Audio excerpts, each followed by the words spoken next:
Good morning, folks. This is Greg Judy at Green Pastures Farm. I just set up this limited skirt right here where the cattle can drink off the top of the pond. We want a big bass. Oh, look at that one. Whew. Man, that one right there was a good one. So this pond has been stocked with fish, I guess about 4 years now. Boy, we got to get over and catch some of these. There's some really nice bluegill right there. Some people call those brim. About a 3-pound bass just went underneath that patch of moss right there. So, you know, these people that are pouring all this algicide and crap in their ponds to get rid of it moss and make it look like a swimming pool. Folks, you're just destroying your, oh, there he went, look at that. Whew. You're destroying your fish habitat. Here he comes back. Like a shark coming out of there. Here he comes, there's 2 of them. Look at that. There's another big one out there. Come on in here, guy, we can get a picture of you. I believe he's bigger than that last one.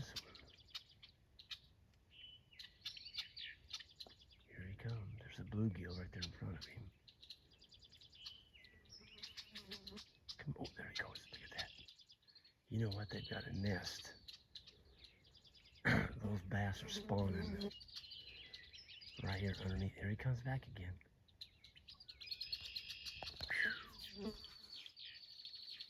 Yep. They're spawning right here underneath this moss. He's got a dugout right there.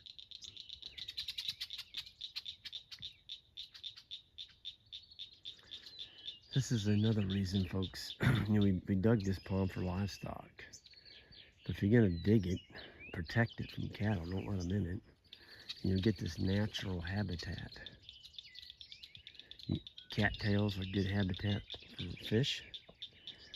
We got a really healthy population of red-winged blackbirds hanging around here.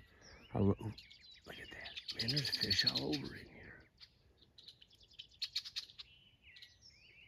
I'll let those finish spawning. I'm gonna come over and catch some of them. Man.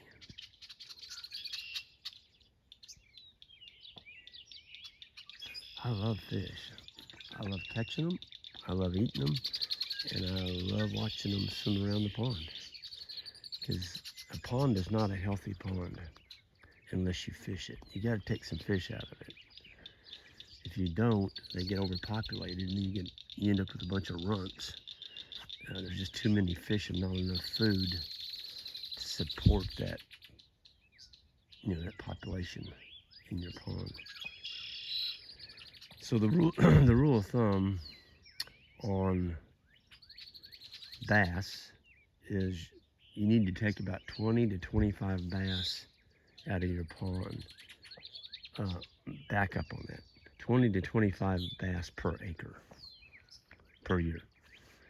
If you don't, the bass are the predator fish and they will eat all your bluegill, and then you won't have any food for your bass, and then your bass get stunted. They don't grow anymore. Bluegill, I've heard reports there's really no limit of how many bluegill you can catch per acre. Because they just produce, they have a tremendous, oh my goodness, look at that. Yes, sir. You see, that's the size. I would just like to catch him for the fun of it and throw him back in. He's going to get up there to 4 to 5 pounds pretty quick. Did you notice the color of the water? It's got a really nice clear color to it. And cattle have been drinking out of this pond since we built it, but they're not getting out in it very much. I mean, they can get their feet in it right here. This is the rock skirt right here. And you can see where we don't have rock, the cattle really mudded that. It was just wet the last time they were in here in the wintertime, and they stomped it pretty good. But where the rock is, see, we don't have any sediment going into the pond. It's just as deep as it was the day we dug it. And Johnny, look at all those little bluegill in there. Man, they're everywhere. It takes 5 pounds of bluegill to grow 1 pound of bass. So don't get freaked out if you see a lot of bluegill. It takes a lot of bluegill to grow your bass to a catchable size. But you see where Johnny pushed the rock out past that wire. So this means this pond could actually recede another 4 foot and the cattle could still stand on rock. But we are so fortunate. My goodness, I can't believe it. We just got done with our second, the beginning grazer school, and I'm over here moving the bulls this morning. Isaac and Ike went to move the cow-calf herd, and things are wet. We got 9/10. Well, one rain gauge said 0.75, another one said 1.3. The other rain gauge said 9/10, so I guess I'll take the middle one. Those are all rain gauges at one location, believe it or not. But regardless, with the 3.5 that we had over the previous 5 days, just say 1 inch, we've had 4.5 inches now in about 9 days. And it shows it. I mean, the grasses are starting to crank again. The cracks that we had that were 1.5 inches to 2 inches wide in our clay, they're not there anymore. The cracks have sealed in. And we're feeling pretty darn good. Feeling pretty darn good. It's amazing what 10 days difference makes. Because when we left for Arizona, it was not pretty. And the 10-day forecast when we left, of all things, showed no rain for 10 days. It rained, of the 5 days we were gone, it rained 5 of them. So I think the weather forecaster is the only job in the world that you can be wrong constantly and you still have a job. It's just wrong. They just don't read the weather clouds right or whatever. But we are on Judy Farm. This was a really poor old farm, folks, and we bought it. Oh gosh, that was back in 1992. This is my Uncle Scott's farm. And Uncle Dan, Uncle David, Aunt Carol, and Aunt Martha all had a chunk of this. And my dad, his portion was across the road where we built our house. We bought that from him. But this was well, to be honest with you, this was plowed. I hate to say it. I hate to say it, but it was plowed. And I got to see it plowed. And I remember coming out here, Dad would grow corn, of all things, on these ridges. And we never grew a corn crop. But it didn't slow Dad down. He'd plow her up again the next year and he'd try it again. He's an eternal optimist. Next year will be better. Well, no, it wasn't. It just got worse because he's losing topsoil every year he plowed it. You can't plow these old ridges out here. If you do, you're going to lose your farm. But Dad said he liked to smell that dirt in the spring when he turned it over. Fresh dirt being plowed. And I heard a guy lately say, you know what that smell is? That fresh dirt being turned over in the spring, that's earth dying. That's soil that's dying. Because you ripped it open, flipped it over, killed all the soil microbes. And what you're smelling is soil dying, all the critters. You exposed it to oxygen. You created a new hard pan underneath your farm. And you're gonna go broke. So we've bought this farm. We immediately started putting down some hay, got a little lime put on it, and it's still not the best farm. But I started with nothing. There was nothing here, just weeds. But you know, it's come a long ways. I've got orchard grass, I've got fescue, I've got, here's one that I'm not crazy about, but the bulls are eating it right now. This is a Ceresia. It's tender right now, it's short. And so the bulls are eating it like candy. Got 65 bulls in here. And I just put this fence up. I'm making them walk back to water that direction. I've got a tank set up on that ridge. This farm actually has pressurized water and pond water both on it. I use the ponds as most as I can. But I get in the center of the farm up here. Once I leave the center right here, that's where the pipe water ends, and the rest is all ponds the next half mile to the road. Man, 013 is really plumped up. It's crazy when they get on this grass in the spring. You know, they just kind of maintain themselves through the winter time. They're not breeding animals. And so it doesn't take too much to kind of keep them in condition. But when they hit this spring grass, they really put the weight on.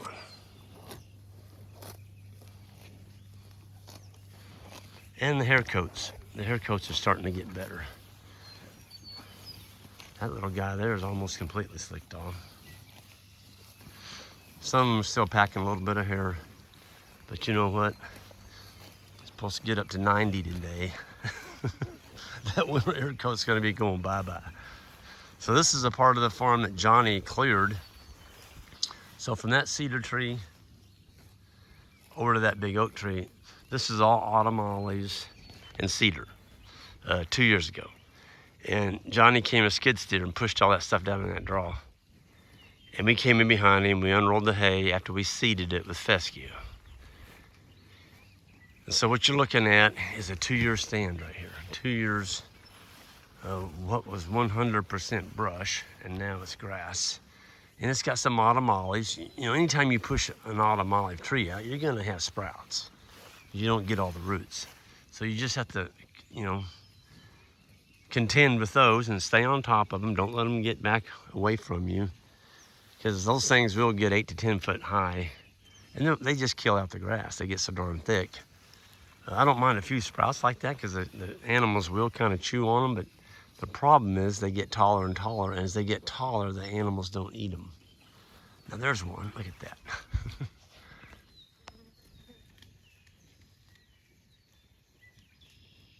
That bull is like, I think I'm gonna have me an autumn olive leaf sandwich this morning, or salad.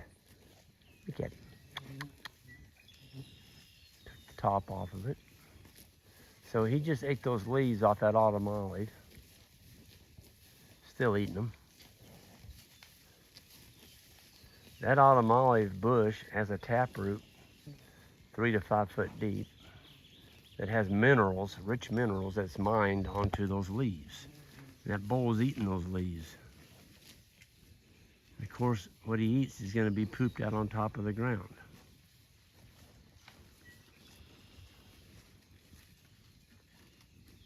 You notice there's a graze line under that tree. They've ate every leaf pretty much that they can reach, the oak leaves. I've seen them do that. They just reach up and grab them an oak leaf. So talking about diversity, that's where I'm going with that, is the more diversity you can have in your pasture, the better your animals will do. You don't want a single monoculture. Monocultures are bad. I like to have a whole list of different plants in your pastures. Because if you and I went to a salad bar every day and all there was in there was lettuce, and that's all we had, we couldn't put anything else on it. We couldn't put an olive or a pickle or cheese or onions or croutons or anything, just lettuce. You get darn sick and tired of that every day. Well, animals aren't any different. Look at that. That bull just took down a Ceresia lespedeza plant and just nailed the whole thing. That's a young bull. He's just now a year old. Y'all look pretty scruffy. You'll be a different looking animal next spring, I promise you that.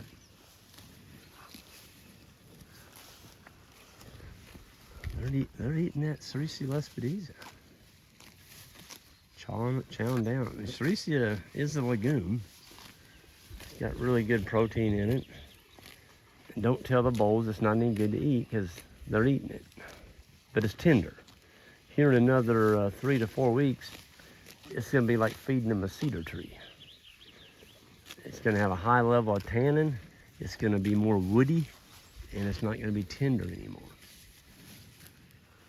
So we're giving these bulls extremely high selection. You can tell they're spread out over a fairly big area. There's another bull eating those autumn olives.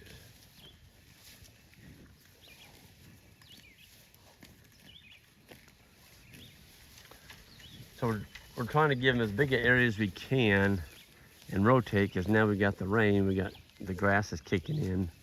And this is the 21st of May, and these bulls are going to be sold on June 1st. We got 10 days. We're going to put about another 30, 40 pounds on them. I would probably venture to guess that these animals are gaining around 4 pounds a day. Because we're giving them all they can eat. They got all the mineral they want and good clean water. And they're being rotated, not set stocked where you just don't move them. That's a great way to go broke, because you're going to tear your pastures up. The animal's going to graze out all the good palatable plants and leave you with a bunch of junk.